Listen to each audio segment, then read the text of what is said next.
तो चलिए भाई लोग, आज हम बात करने वाली आई थिंक ग्लैडिएटर पार्ट 1 और पार्ट 2 के मेन कैरेक्टर्स के बारे में, जो कि थे दोनों ही बाप बेटे ही थे, लेकिन वो सेकंड पार्ट में हमें सब कुछ पता चला। तो अगर आपको ये वीडियो पसंद आए तो चैनल को सब्सक्राइब करना ना भूलिए और बेल आइकन को भी दबा दीजिए और शेयर भी कीजिए अगर आपको ये वीडियो इन्फॉर्मेटिव लगे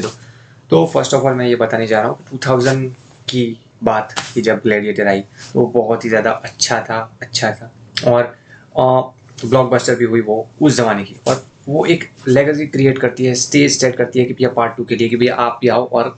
मूवी बनाओ। तो कंप्लीटली पार्ट 2 भी उसी वे में चली है, सेम डायरेक्शन, और बहुत ही अच्छा अमेजिंग डायरेक्शन, कुछ भी 19-20 नहीं किया, अमेजिंग कैरेक्टर्स। लेकिन यहाँ पे बात जब आती है तो दोनों मेन कैरेक्टर्स के बारे में बात करते हैं, जो कि पार्ट 1 में वो बाप था और पार्ट 2 के अंदर वो उनका बेटा। तो दोनों का कंपेरिजन मैं करूँ तो दोनों ही बहुत अच्छे तरीके से वे में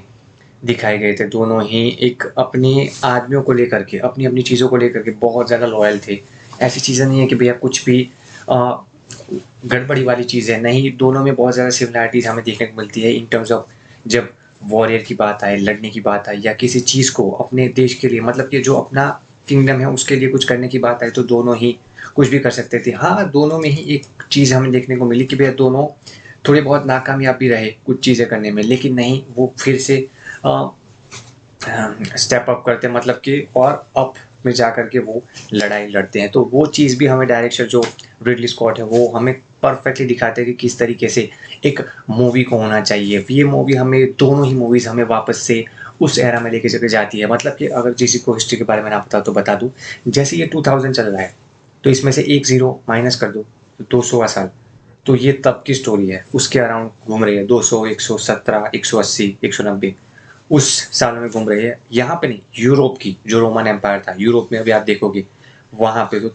तो वहाँ की ये स्टोरी है ग्लैडिएटर वाली पूरी की पूरी, और ये काफ़ी हद तक सही भी है। यहाँ पे थोड़ा बहुत मिक्सचर ऐड किया जा सकता है या किया गया होगा, लेकिन मुझे लगता है कि ज़्यादा चीज़ें ऐड नहीं की होगी, तो एक रिदम जो है ना वो दोनों कैरेक्टर्स में देखने को मिलती है, जो कि कॉस्ट्यूम डिज़ाइनिंग भी हो या फिर बिहेवियर भी हो दोनों का, तो वो डायरेक्टर रिडली स्कॉट ने बहुत ही अच्छे वे में हमें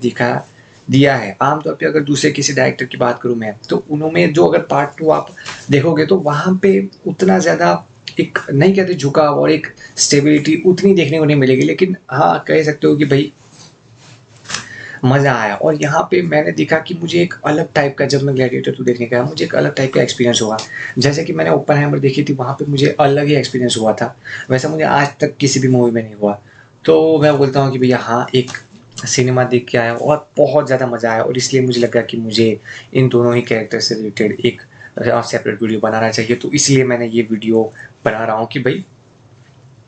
दोनों ही कैरेक्टर्स हैं, उसमें बहुत ज़्यादा सिमिलैरिटीज़ हैं, जो कुछ भी आप पकड़ के चल रहे हो तो देख सकते हो। लुक्स की बात नहीं कर रहा हूँ मैं यहाँ पे